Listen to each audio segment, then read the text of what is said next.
What I'm going to be doing is asking each one of you to put your hand up if you've got a question. And if you could start off by telling us your name and your question. And if it's for a particular panel member, then tell us. But we'll also have other panel members jump in as well where they think they've got something important to add. So who'd like to kick us off? It's always horrible going first. Yes, that would be fantastic. He's bringing you the microphone now. There you go. Thank you very much. Charlotte Alexander from Carluke. Bearing in mind all the pressures, the economic pressures that would be on Scotland, independent Scotland, can we afford to maintain the NHS as it is and take it forward, just as Philippa has explained? Okay, great. Would you like to introduce yourself, Craig, and answer that question? Yep. As I said, Dr Craig Dalzell. I'm not sure about experts, the right word, but I seem to be the one that tends to get the economy. He's being modest. Yes, Clydesdale. The starting point for Scotland is that our finances will be just as good as, if not slightly better than, the UK. Whatever we can afford now, we can afford in an independent Scotland. What we can then do is build on that. We can bring back manufacturing, we can bring back investment in Scotland, bring back high-paid, high-skilled jobs, which bring in more tax revenue, which allow us to better afford these and better expand these public services. So our starting line is that yes, we can afford it. The power of independence is we can do better. Okay. Philippa, would you like to say anything? Having said I wouldn't add too much. One of the things that people forget is that we pay a share of all of the kind of civil service work that's done in the southeast of England. We obviously have civil service jobs up here, but some of the real premier jobs down in Whitehall and so on, the machinery of government is down in London and the southeast. And we pay our share of that, but those jobs are there. Now, if we're independent, we need that machinery, and we'll still have to pay just as much for the jobs that we here, which means that some of our young people will be able to find a high-quality job, and they will be paying their tax into the Scottish Exchequer.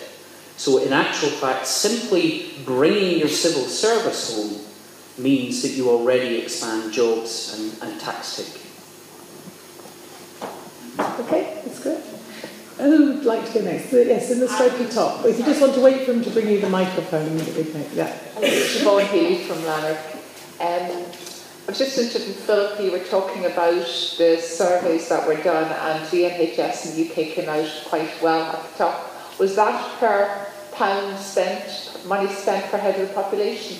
Because I'm aware from doing a course many years ago that at that time 6% of the GDP in the UK went towards the NHS, whereas in Germany and America it's 12% of their GDP.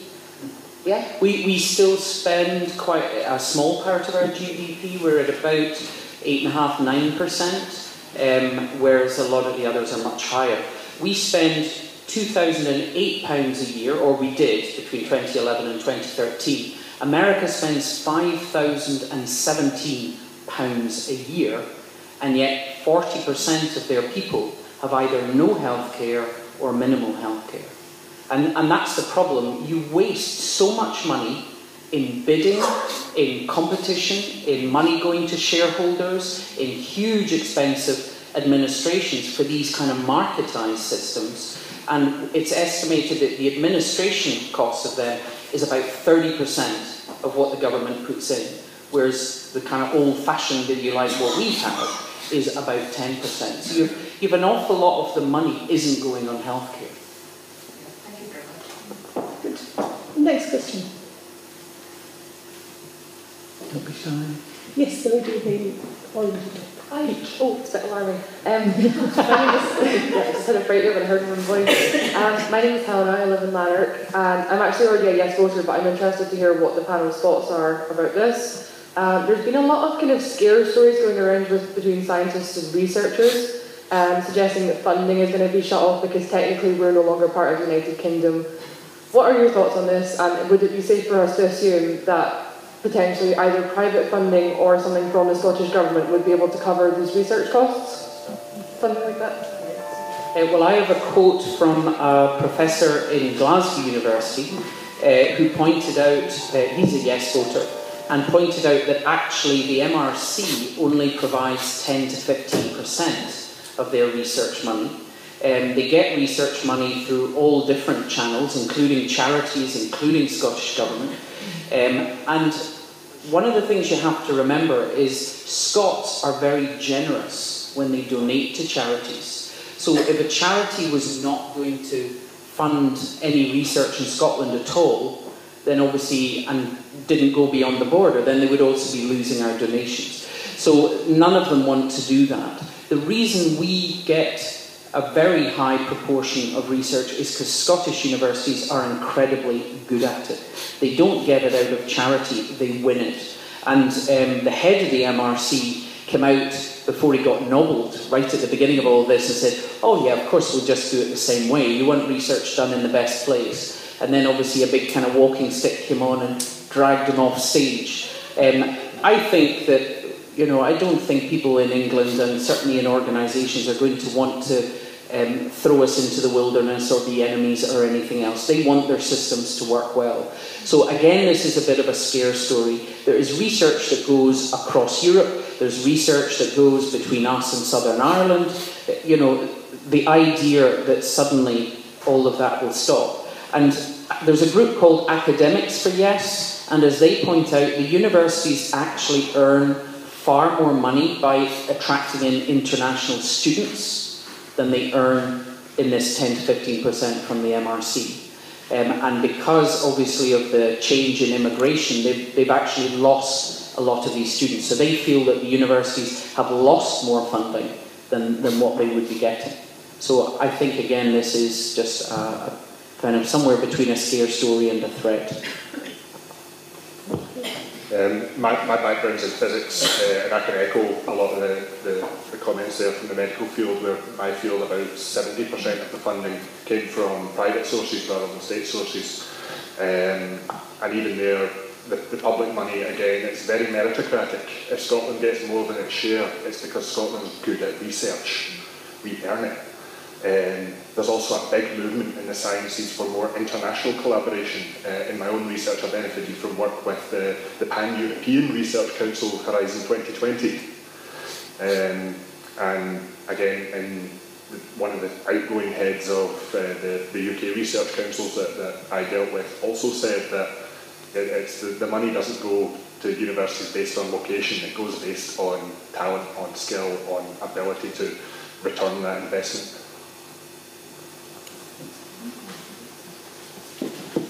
There's the lady with the red jacket first. Hi, I'm Marianne from Coatbridge. I am a Yes voter, but I have been asked with a lot of friends and colleagues at work this question, and it's based on their wages. Each month they get their wage and there's 20% tax taken off and their national insurance. Is this going to change in any way with an independent Scotland? Will we see any difference in this? Is this going to remain the same? Is it going to go up? Do you have an answer to that? That's a great question, definitely. But we do know about money. This is turning into come on girlies. Come on girlies. You see, you let a man on the back.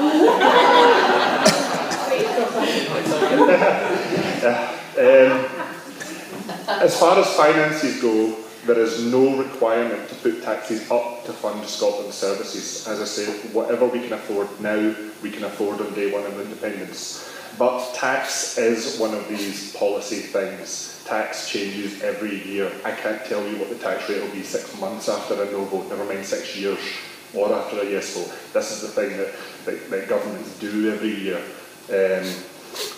One thing I can say is, in an independent Scotland, your vote counts 10 times as much as it will in the UK right now. So if you want tax policy to change, then you have 10 times the say to make that happen. Yes. Sorry, one thing that you need to remember with tax is that the UK has the most complex and inefficient tax code probably in the world. They have 10,000 regulations, something like that, which means that it's an absolute boon to tax accountants and lawyers to find loopholes in. It's estimated that the Scottish Exchequer, by writing a tax code from the start, instead of one that has accreted barnacles over decades, would save 250 million a year simply in administration. Businesses would find it much cheaper to administer, and there wouldn't be so many corners to hide in, and therefore we would actually not lose so much money through tax avoidance and evasion. You know, there's a lot of talk about, oh, what we lose in benefits. If you saw the amount of money that is missed out every year from people not paying their tax, it just dwarfs everything else. So in actual fact, we would have the opportunity to develop a much more simple and effective tax system. One of the things that Gordon Brown and Alistair Darling should be challenged on in relation to tax is that under their supposed stewardship, we had the most appalling levels of avoidance of tax, both among wealthy people, but also at the corporate tax level. I mean, I think it came as a surprise to all of us, even those of us, you know, who've had political interest, to realise how little many of these international companies were paying. That was under their stewardship, that they allowed this to happen. And we lost out on that, and it meant local indigenous businesses, they were having to pay up, but they were at this huge disadvantage in comparison to some of the international corporate businesses. But the main point I think you have to make in relation to anyone asking this is be very afraid about what's going to happen if you vote no. Because what we do know is going to happen is that the one thing they have all promised they will do, and some of this is already starting to happen, is to give Scotland more, put in inverted commas, responsibility for its own funding, but give us only a very narrow tax base from which to raise that money. So what's going to happen is that, yes, they'll give Scotland a proportion of income tax, but you're going to find, what about all the other taxes? What about national insurance? What about VAT? What about excise duties? What about oil revenues? What about corporate taxation? In other words, we won't get our paws anywhere near these other taxes, and we'll be left with this very narrow tax base, and overall we will find the funding to Scotland will be cut. So that is the prospect with a no vote. A no vote is not the status quo. Scotland will get punished with a no vote. Okay. And the gentleman there, yes. I think with Craig. Yeah, my name's Alexander Carlu. If the pound is achieved as the currency, despite all the protestations, doesn't Westminster still dictate the interest rate? So will we not still be beholden? Will that fiscal element still be down south? And will that not impact on interest rates in Scotland? Well, it won't affect the interest rates like mortgages, because they're very much based on the housing market of the location. Base level interest rate for government borrowing, yes, that might be, that might still be down in the UK, but that is a very, very blunt tool for economic control. It's about as blunt as it gets. In fact, you could duplicate a lot of the effect of that interest rate, like interest rate on your savings or your loans, just by creating a savings or a loan tax rebate, tax rebate. So the Scottish Government could step in and modulate the interest rate to a moderate degree. If it chose to do that, you could probably get more effect by setting up a national investment bank, and instead of borrowing money at that interest rate and feeding it through to the banks and letting the companies borrow them, you could get the government to directly invest in the economy. So you have to counter that, basically. You could. It's a very It's a very, very blunt tool, though. It's about the weakest tool there is. The other tools that come with independence, like tools over economic investment, over education, over health, over welfare, they're all much, much stronger, much more effective. And that's actually not my words. That is the words of the head of the Central Bank of New Zealand, John Brash, who gave a discussion in 2000 when New Zealand was discussing re-entering a currency union with Australia. Right. You have to take measures to buffer it. Not necessarily have to take measures, because our economy is still going to run along similar lines to the UK. Yes. So the differences aren't going to be hugely great anyway. Right, okay, thank you. I think some of the people make these claims, if there's a currency union, it will be the Westminster governments that are depending what you spend.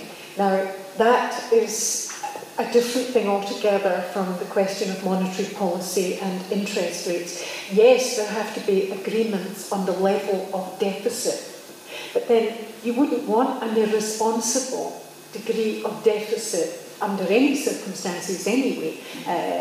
Most governments have some deficit expenditure, but you would want agreements on those levels. If you were entirely in charge, you would also apply that kind of discipline. But within that, we would be entirely free to decide how we spend that money. So the accusations, your autonomy would be severely limited, are not true in that respect. I think also the term where they say, well, if you're in a monetary union, you're clearly not an independent country. I think you would find that France and Germany and others would take that pretty, insultingly to be told that they're not independent countries, even though they're in the euro. That's actually a very good point. When Croatia declared independence in the mid-90s, the first thing it did was peg its currency to the Deutschmark. They are now pegged to the euro. Although they're not part of the European exchange rate mechanism, they can't be forced to join the euro at any time. But they actually want to join the euro, but they're told no, they don't qualify.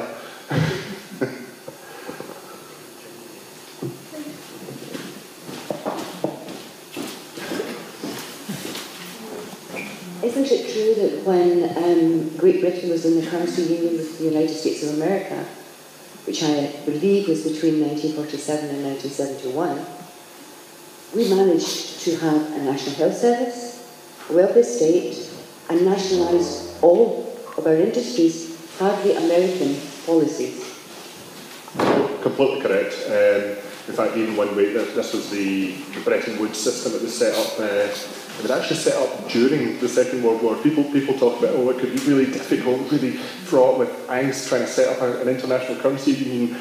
We've done it while we were fighting a war with countries that didn't even control their own country at that time. So it can be done. That currency arrangement ended in 1971, more or less because America wanted to pay for Vietnam. But we still kept, the UK pound was still pegged to the dollar, in the same way that Denmark pegs to the euro now, up until 1986 when Thatcher pegged us to the Deutschmark. That ended in 1992.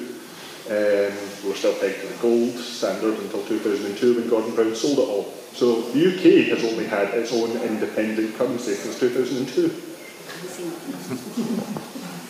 It's an interesting history. Can I just say, I think the currency comes up over and over and over again. And if you picture an old-fashioned brass balance scales, on one side you've got oil and the NHS and tourism and free education and all the things that we hope to do with our independent Scotland, or hope to preserve with our independent Scotland. And literally, the only thing that is sitting on the other side that they've put all their energy in is a pound coin. And I'm sorry, it doesn't matter. We could decide that we're all going down to Whitford, and if you find a pebble with a white streak, we're going to call that money. It is just simply a method of doing things. I grew up in Ireland, and obviously Ireland kept a currency union for decades. They just, well, sorry, not a currency union, but just used the pound for decades. In Northern Ireland, lots of shops took both. They took pounds and punts, and when they were on their way to the euro, they took pounds and punts and euros. I mean, it just is a tool that you use. Since German unification, my husband's German, the East Germans had to move from the Ostmark to the Deutschmark, and a few years later they moved to the euro. And you don't see them complaining or wanting to go back. It is simply a method of doing business. And, you know, it's been made the entire reason why you would vote no is the pound, and it's such a hollow argument. And I think the only people that really care about whether we keep the pound or we use something else are the stock markets, because they're the ones who actually gamble based on the value of the pound. So they've got long-term gambles, bets on about the pound. So I think for most of us, we just need to know what our pay slip's going to look like and how much money we've got and whether that's enough to pay our bills. And I know I won't really mind whether it's a currency union or pegged or whatever. Does that fit in with your thoughts and your pay slip? The gentleman with the beard here, and then the gentleman over there. Yeah, against the wall first. Too many beards. I realised that when I said the gentleman with the beard. It's half the room. John Backhouse, English from Lanark. Yes, sir. I was going to ask, I was brought up in Kent, in a conservative part of the country, reading the Daily Mail and all the biases to get down there. And it's always seemed in the UK there's been this Tory Labour swing from the left-wing ideologies trying to give justice to the poor and the disabled and everything, and spending too much money. And the Tories come back in and balance everything. Do you think under the new independence that there'll be an initial wobble to the left and a struggle for money and then a struggle to balance it again? Or am I just talking about well, at the moment, the government we currently have and the SNP are actually quite far to the left of our Labour Party. If you remember, Johan Lamont wanted to talk about the something for nothing culture and was setting up her commission to look at that, and free prescription should go, and we all can't afford that. So we actually already have a government that is considerably to the left. And they have lost 7% of the block grant since 2010 and are earmarked to go down to a 16% cut by 2017. And yet, John Swinney, bless him, actually seems to manage to make that go quite far. So I don't think that we're suddenly kind of just going to go, crazy and blow it all. But I think that they do see the chance to pump prime to get business going, to get manufacturing going. Because if people have work, then a lot of other things start to follow. Whereas what we're like a bit at the moment is a big version of the islands. Our young people hemorrhage away at nearly 40,000 a year. And it's kind of, last one out, turn off the lights. So I think they will invest, but I think we have free education, we have an NHS, and there are things that need to be done in it, but I don't think we're going to suddenly go crazy. I think they're quite proud of trying to be prudent. SNP and Labour will carry on balancing the books. I'm not sure how long we will have these parties, to be honest. I think by 2020 you're not going to recognise the ballot paper. I think it's a mistake to assume that in terms of British governments, that right-wing governments resulted in reduced public spending, because during the Thatcher years, public expenditure was actually high. It's what you spend the money on. And she sadly spent an awful lot of Scotland's oil bonus on unemployment benefits. Very high levels of unemployment. That means declining tax revenues. It's a vicious spiral in many ways. So the outcome was not actually that you had particularly low public expenditure. It's what you spend it on. Similarly, if you look at the Labour governments, what they were spending money on, you had, between the Iraq War and the Afghan War, you probably had a good 40 billion on top of standard defence expenditure going into those two wars. So it's what people spend money on. And the key to all this is what has already been said, is doing what other countries, the more successful countries in Europe have done, and that is getting more, better paid, high-skilled jobs. And that was the colossal mistake that was made under Thatcher and continued basically under the Blairites. The assumption that what you do to get a successful economy is to have lots of retail, to have lots of service sector, banking and financial jobs, forget about manufacturing, you know, the Chinese will do that. And as a result, we lost so many, 40% of Scotland's manufacturing industry was lost in about 6 years in the 80s. And it was an enormous mistake that the Germans didn't make. And that's what we've got to do. We've got to build up those small to medium-sized, high-skilled, high-investment, high-research industries so we get people better paid and they pay more tax. And you get into that benevolent benign spiral. Just to take another wee slant on your comment there about the UK sort of swinging between a Labour and Tory governments. The thing about Scotland now, presumably after Novo, is it's a fairly safe, by and large, a fairly safe Labour seat. Generally, Scotland, comes out a late majority Labour vote in a UK election, and that kind of sets up a slightly dangerous situation. The Tories and the Lib Dems, they can't win Scotland. They know it. They don't need to make policy. They don't need to care about Scotland. Labour can't lose Scotland. It doesn't need to care either. With independence, you'll get a Scottish government that has to care about Scotland.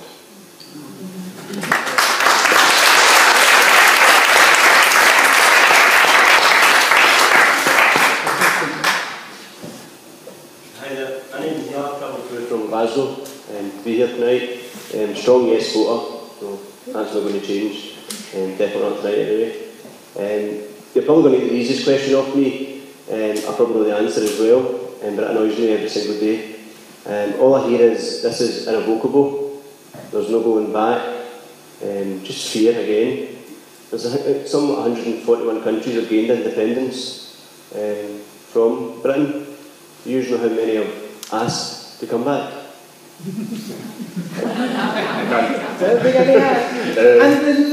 Well, there's a wee expansion to this. The thing about it being irrevocable is, or no going back, it's actually just a factual inaccuracy. Scotland was an independent country for 900 years before it joined the Union. The Union's not been here since in perpetuity. If it became at some I'm not here to argue this, but if it came at some distant point in the future, beneficial to join a union, maybe a pan-Celtic union with Ireland, Wales and Cornwall, perhaps, I don't know.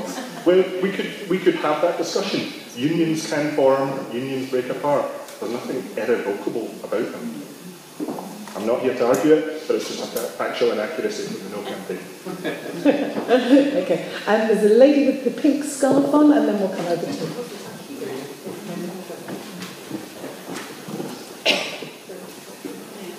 I'm Jean Barr from Carluke. I'd like to congratulate 3 speakers who were very inspirational. I don't wish to be insulting, but it is actually nice to see there is an age group, an age, a width of age to the 3 speakers. That's good. I was kind of hoping that with an independent Scotland, people in Scotland would be aspirational. It's something that depressed me when I was a teacher in a deprived area. It was poverty. There was just no inspiration in these children to do better than to play for Rangers.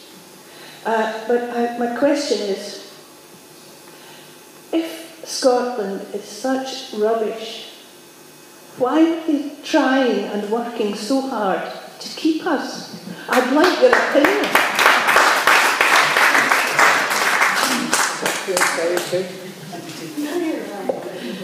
I think that is the key point.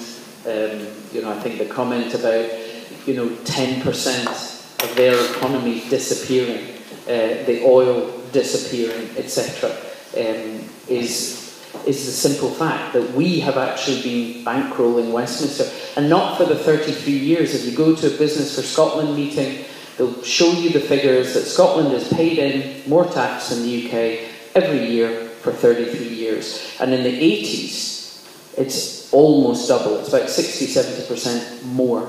And you think what was happening to us up here in the early 80s. But I got sent figures which was the first quarter of the 20th century, and Scotland used to pay in 4 times as much to Westminster, from 1900 to 21. And then again in the 50s, because they just stopped measuring it because it was so embarrassing, so they didn't publish the figure. But they looked at it in the 50s, and Scotland paid in twice what they got back. And we didn't have oil then. We had shipbuilding. Glasgow built a quarter of the world's ships. And we had engineering and manufacturing. And Glasgow was the engine room of the empire. And yet, how did people in Govan live who built the ships? Slum tenements, children with rickets, adults with TB, adults with asbestos. So, this has been literally going on for more than a century. That we send money down and it doesn't come back. And the only way to keep that was this relentless telling us that we are kept, that we're looked after, that we're protected, that we're useless. And there's a person I've been on a panel with a few times, Ash, who talks about poverty of spirit. That, it's not just being poor and not having chances. It's this, as you say, this lack of belief, lack of ambition. You think of, we would call it child abuse, if a father was always saying to his son, you're useless. And as a teacher, you would know that would never come to a good outcome. I know that there'll be challenges, but I actually believe if we vote yes and take control of our own futures, I think there'll be a renaissance. Having seen the energy I've seen and the ideas I've heard people talk about across Scotland on my journeys, I think there'll be an absolute renaissance.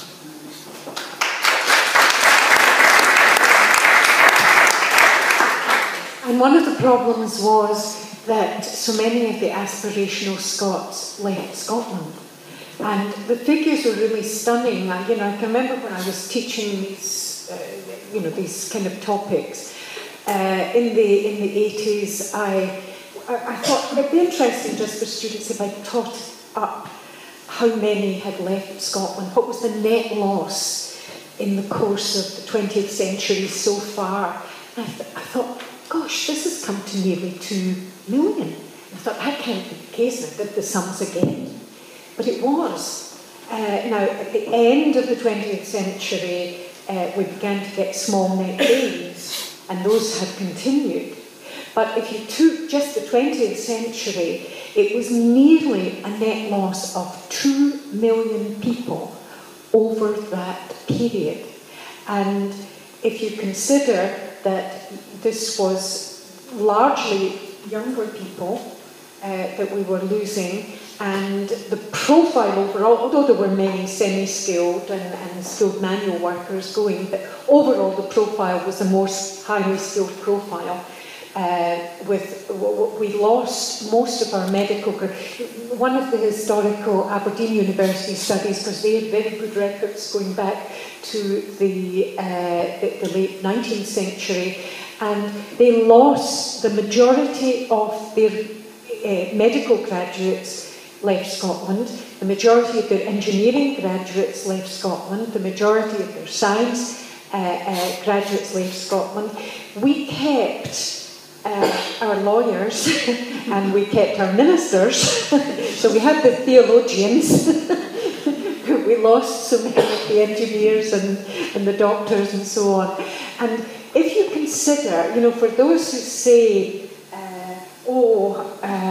how are you going to sustain Scotland and keep the population levels up and so on in terms of age range, but if our population had only in terms of migration been in balance over the 20th century in the way that largely the English population for most of the 20th century was just in balance in terms of net migration gains and losses. Our population now would be over 8 million. Because at the earlier part of the century, birth rates were higher, so the accumulation could increase. It would be a very, very different Scotland. Some may say it would be worse. In terms of crowding, we wouldn't have as many open places, but we've got no shortage of land and space. We could do with more people, and we'll get more people. After that talk about loss, isn't the energy in the Yes campaign just such an amazing thing? We have over 400 local Yes groups, from Yes Borders through Yes Clydesdale up to Yes Shetland. Check out their Facebook page, I've got a really cute cat. We've got non-local Yes campaign groups like Women for India, Radical Independence, the Commonweal Movement. Scotland is alive with aspiration right now. We are digging into what makes our country tick. We have never known Scotland better than we do now. I've watched two grown men in a pub have a stand-up argument over macroeconomic theory. This energy, if we get a yes vote, is not going away. We are not going back to the sofa after this. Another Scotland is possible, and we are going to build it.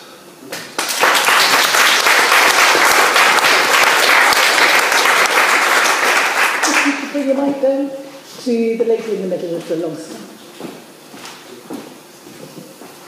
Hi, my name is Danielle. I'm actually an undecided voter, and the panels have been very impressive this evening, and it does sound wonderful, but without putting a dampener on the whole evening, I am curious, when you talked earlier about our starting position per head of population would be exactly the same, we would be safe, we would be in that position as we are at the moment. On a very simplistic level, when we're bringing or creating our own government and our own policies, there is an enormous cost, surely, in doing so. So that has to be funded from somewhere. And I do wonder where that's going to come from. So that's the first point. And the second point is on a sort of just a query and an irritation, which is there has been much, and I don't vote Conservative, but there has been much bashing of politicians and how they deal with the taxation issues as far as Scotland's concerned, but it has been within Alex Salmond's power within the past few years to make differences there, and he has done things such as actively invite and pursue Amazon, for example, to come and base themselves in Scotland, and yet they don't pay income tax here. And that, for me, on a very simplistic level, is a bit of a puzzle, to be honest. I'll answer a couple of points and then I'll pass on to the doctor at the end. When it comes to set-up costs, have you read Patrick Dunleavy's, the London School of Economics guy who wrote a report for Westminster?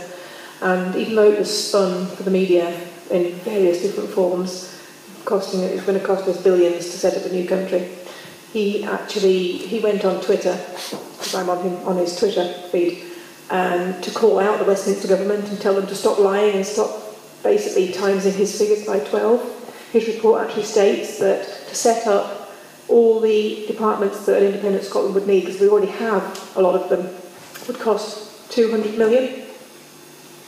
Now the way I put it to someone the other day was, you can either vote no and spend £1 billion a year on Trident and lose 4 billion off your Barnett formula, or you can vote yes and spend 200 million to set up your new country. So that's the way to look at it in that respect. And with that one-off 200 million, we've then got all powers to then generate even more income for an independent Scotland, as Craig was saying, with our fiscal levers that we will have.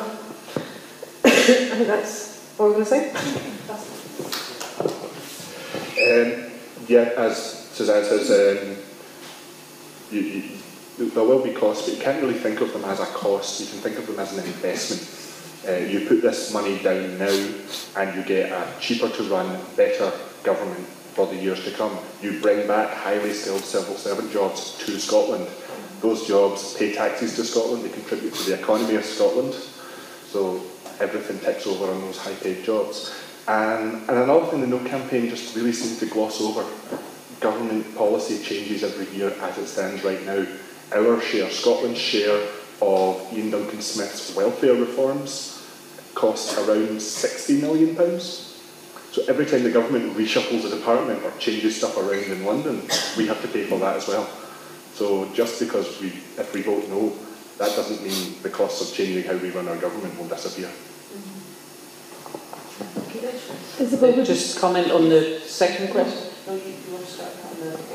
Well, it was really only a simple example I wanted to give of how there are choices there. It won't necessarily be choices that you can change immediately, but if you plan for it, you can change.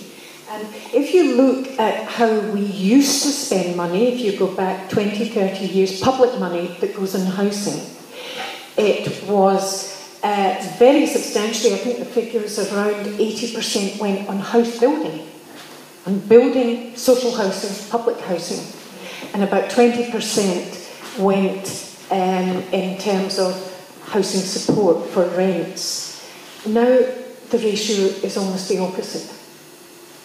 In other words, it's not going on the house building, but it's going on subsidies to private landlords and,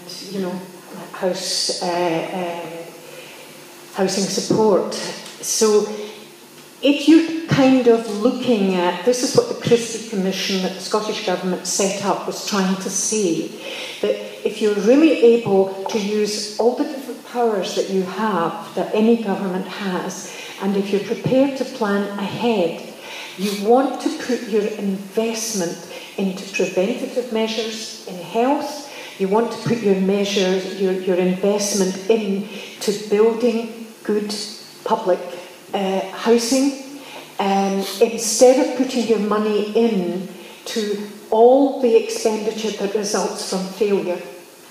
If it's failures in terms of education, failures because of poverty and the crime that comes from that.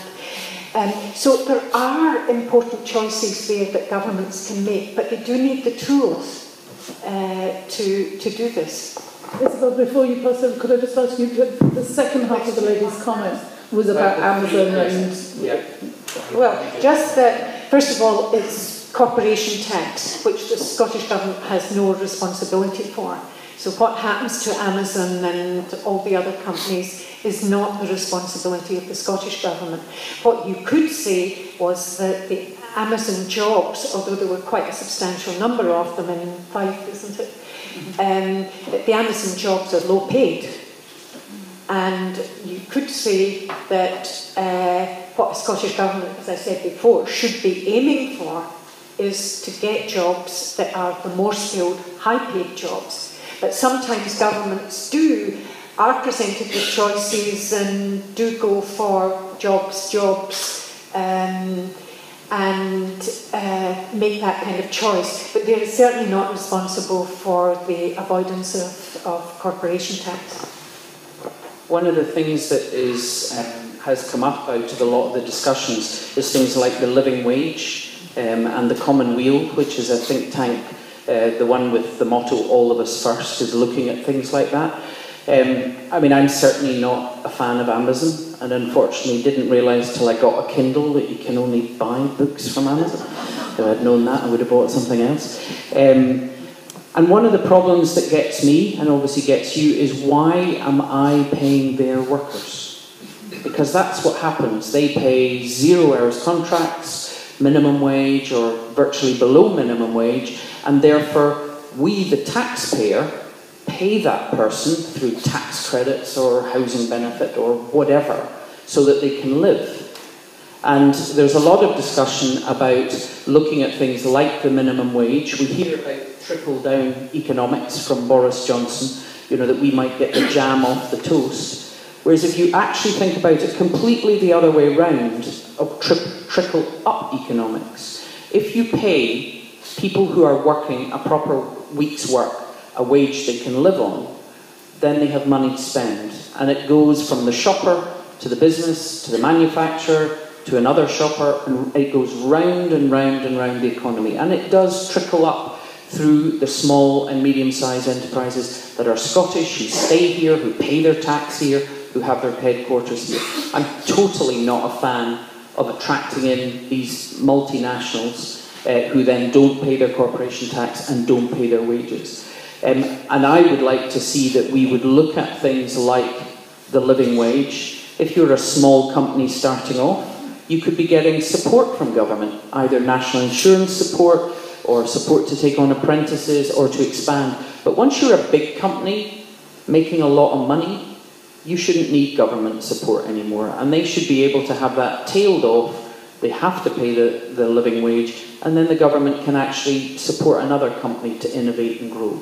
And I think this kind of attracting in companies at all costs just to have jobs, even though these jobs actually can't be lived on, has been this kind of act of desperation, and it's all over the UK. And that's not simply come from Westminster. no, oh no, because obviously they are trying to get the companies in. It's often only once they're in. I mean, we didn't have Amazon. Obviously, they tried to attract them in, and they suck up to them.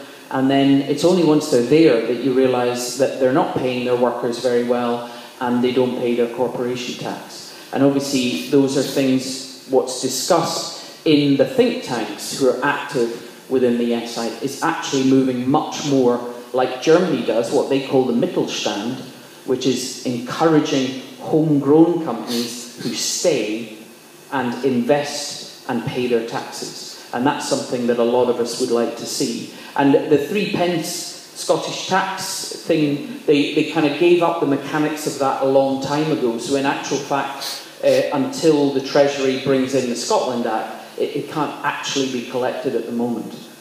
So we couldn't actually have an extra tax in Scotland. But I think that's what we'll be faced with if we vote no and have our ability to put our taxes up by 15%. Then I think what we are going to be told is, you want a free NHS, you put your taxes up. And obviously if we have that we are paying 10% more in income tax than England is, that's not a healthy differential either. It is still a puzzle. I agree with you, and I agree with the benefit of having a company like Amazon there, given the fact that there aren't that many jobs and they are well paid. So it's still just a puzzle as to why Alex Salmon pursued them as he did. Now I understand what you're saying going forward, how you'd like things to move, but that has been a historic pattern, which is but that's been UK-wide. I mean, that's not just been a Scottish thing. They were all trying to chase after multinationals, thinking they would bring jobs in. And the issue of people not paying their tax and moving their money through offshore accounts and so on is something that, in actual fact, the international community have to get to grips with. But, I'm not a spokesperson for Alex Salmon or SNP or anything like that. I feel he hasn't addressed it either, and hasn't dealt with it appropriately either. I'm not a political party member at all, so I'm not going to speak for the SNP policy. But what I can say, if corporation tax or the way corporation tax is dealt is one of your priority issues, you've got two choices coming up.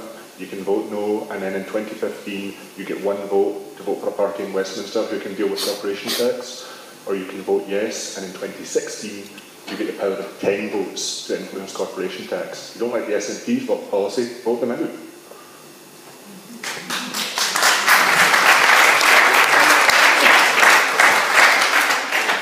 Craig, I think maybe the best one. Neil Harrison's sorry to bigger. One of the things that you would obviously save on in independence is not having to pay the House of Lords and members of Parliament down south. What would the savings be that to go towards the set-up cost of a new government? Or a new country, sorry? Scotland's share of the costs for the House of Commons and the House of Lords, I think something in the region of £50 to £60 million a year. So, based on Professor Dunleavy's estimates, that's about a third of it every year. But there would be a little bit of satisfaction. We should be allowed a little bit of revenge, no? And the idea, I mean, there are now, is it 800 people in the House of Lords? And they have legislative power. And we know that how it's used is just a form of bribery to get some politicians out of seats, and you say, you leave that seat because there's someone we would like to get in, we'll give you a seat in the House of Lords. In fact, I just saw an article, I think it was in the Herald today, or yesterday, saying, there are some MPs who are interested in standing for the Scottish Parliament. It was Jim Murphy they had in mind. But they would have to get someone else out of the way to get him a seat. But there is someone that they have in mind who could be given a seat in the Lords and might be happy to get a bit of a push in that way, and a lifetime guarantee of £300 a day in attendance, and that would enable, Jim Murphy to get in. So it's used that way. It's used to bribe people who have, to encourage them to give donations, political donations to parties. It's used for all these ways, and we still have the hangover of the hereditary peers. It is a bloody disgrace. And it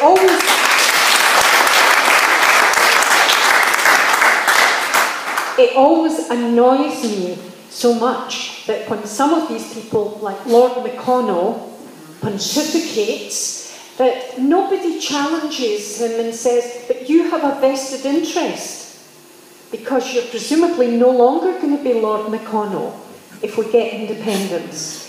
And just another little reminder, the Dan Snow who organised that letter from 200 lobbyists or others to Scotland happens to be the son-in-law of the Duke of Westminster.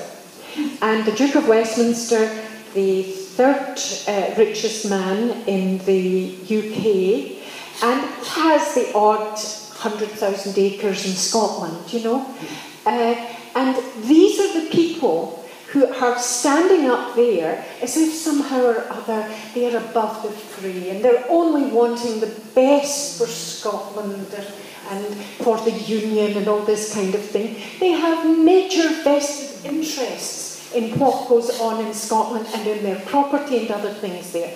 Even the editor of the Daily Mail, Paul Dacres, now it's only 3,000 or 4,000 acres he's got up at Ullapool, but nevertheless he's got his little Scottish estate, and we're riddled with these people.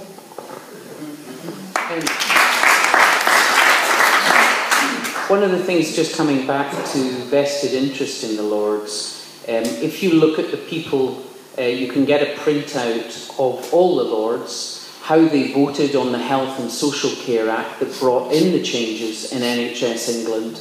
A significant chunk of them who had donated to political parties and then ended up in the House of Lords and actually either own or have massive shareholdings in private health companies, and therefore had a conflict of interest, and yet were able to speak and vote on that. Now, if they were a town council, you have to leave the room and declare a conflict of interest. And yet that didn't happen in the House of Lords. And that was something I found shocking. And you can go into the internet and you can just print them out, what their speech was, how much they had donated, what their shares or what their connection is to private health. Because these are the people that are actually now making money from all these contracts from NHS England. Am I right in saying that the House of Lords is the second largest governing body in the world after the Chinese Politburo, after the Chinese Central Committee? They weren't exactly voted in either. I think there's also a point that goes back to the latest thing about Amazon and corporation tax. If you look, HMRC are the body that collect all of the taxes across the whole of the UK. And we hear an awful lot in the papers about benefit fraud and all these scroungers. And if you look, there are an awful lot of people that work for HMRC chasing down the scroungers. And you can find it on the internet quite easily. If you look at that, and you also look at how many people do they have chasing down all the corporations that are avoiding their tax, it's a tiny, tiny, tiny percentage. And yet, of course, the numbers involved, the corporation tax, is a much higher amount of money than what is supposed benefit fraud. And I think that, again, comes back to this point about, who's getting served well by our current system.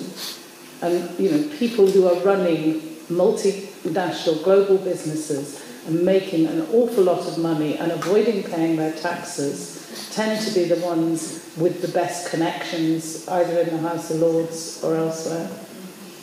So it's certainly, have a little look on the internet about how HMRC divides up its staff and who it's actually going after. I can give you the numbers on that one if you like. If you fixed all of the fraudulently claimed benefits in the UK, it would save you about £1.3 billion a year. But there's also about £1.6 billion a year not claimed by people who are due them. This is people who are owed these benefits but for some reason don't get them. If you fixed corporate tax evasion and tax avoidance, there would be no deficit. Simple. What would be different about Scotland as opposed to the United Kingdom in making that better? With a smaller state and a more cohesive entity, you can make a more unified tax system, a simpler tax system. Not to mention the fact that we're building a country from the ground up is a brilliant start, just to throw away the rules and let's start again. Right? What do we want our tax system to look like? The thing that would make the difference would be you. You are the people who would have a much more powerful political voice. And this is the point. We don't have the kind of tax system that we have. We don't have the levels of avoidance that we have by accident, because somebody's made a mistake. We have it as policy, as deliberate policy. Because the theory was, and Gordon Brown was one of the worst in terms, and Alistair Garrett, of going along with this, and that is, we make London the centre for the filthy rich. And we're back to trickle down. So we attract all these enormously rich people, and there are probably more wealthy Russians in London than there are in Moscow. So we've got these huge amounts of money coming into London. And that's one of the ways in which we will sustain the economy and so on. So it's been a deliberate policy. And that's what makes their idea that London is successful and the international capital, the home of some of the wealthiest people in the world. Now, I trust that most Scots don't want that kind of society. That most Scots want, it's not just what's the full range of incomes that are generated in a country, it's how they're distributed. And the more equally they're distributed, first of all, the more tax revenue you tend to get if they're distributed much more closely, but also a much better society that you have, a happier society than the kind that has been generated by the policies we've seen in past decades in the UK. Just one quick point, which is kind of in the same vein as that, but I don't know whether anybody else from out with the area has noticed that all of the no thanks BT posters that have gone up, every single one bar none that I've seen have been in rich landowners' fields around the area. And all the yes have been in regular people like you and me's houses and cars and what have you. Now, we're talking about Alex Salmond at the moment because he's obviously the leader of the Scottish Government. So as far as his remit goes, he's not done the right thing when it came to Amazon. I think what this campaign shows is that, like Isobel said, it's the people now that are doing the right thing. We're the ones who are saying, actually, no, that's not good enough, that's not right, you shouldn't have done that with Amazon. And at the same time, we have these rich landowners, which is a similar kind of idea that we are almost fighting against and trying to stop them doing Amazon all over again. We don't want these large corporations coming in. We don't want these rich landowners telling us that we can't do that, that you should do it their way. And it's stark across the country, the split between this rich mentality, the wealthy mentality, and the regular folk. It's so stark. And the A9 is another example. In every single large estate field are the no thanks banners. So it's up to us, like Isobel said and Philippa said, it's up to us to make that revolution happen.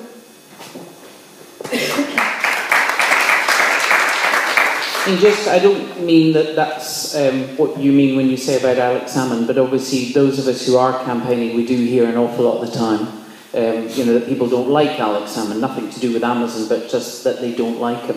And I was trying to remember where I was in. I was in Dumfries on Tuesday night, and one of the chaps kind of comment from that, and I thought it was quite good, which is you're looking at a house and it's beautiful and it has a lovely garden and it's got 4 bedrooms and it's actually your price, you can afford it, but you hate the wallpaper in the lounge. That wouldn't stop you buying it. If you really don't like Alex Salmond, just change the wallpaper, because for the first time we will have not just the option to vote in who we want in 2016 based on whatever manifestos, and they will all have to come courting us. But in 2020, if they have not delivered for the very first time, we'll have the power to throw them out. We've never had the power to throw anybody out.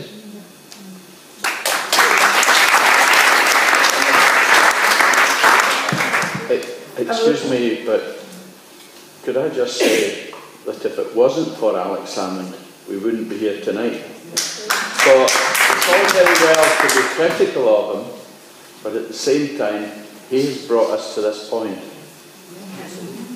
Absolutely. Well, I think that can I just say to some extent I agree with you there. Having known him since he was a 21-year-old and been critical in certain things, but he's been a skilled politician. And one still, I think, with some principles there. And the answer, I think, there's not been one person whom I have heard say, I don't like Alex Salmond. When I've said to them, do you like David Cameron? No. Do you like Ed Miliband? No. Do you like Joanne Lamont? Who's she? And it tends to be a bit of a rationalisation, so that they don't have to explain why they don't want independence. It's easy to say, oh, I don't like Alex Salmond. But that really isn't the kind of core reason. And the media have gone very, very hard on this one issue, discredit the man, discredit the man, discredit the man. But in fact, statistically, it's a lot more popular than equivalent politicians. It's not entirely work. Okay. Well, thank you very much for coming. That's all we've got time for this evening, but I hope that you've got some useful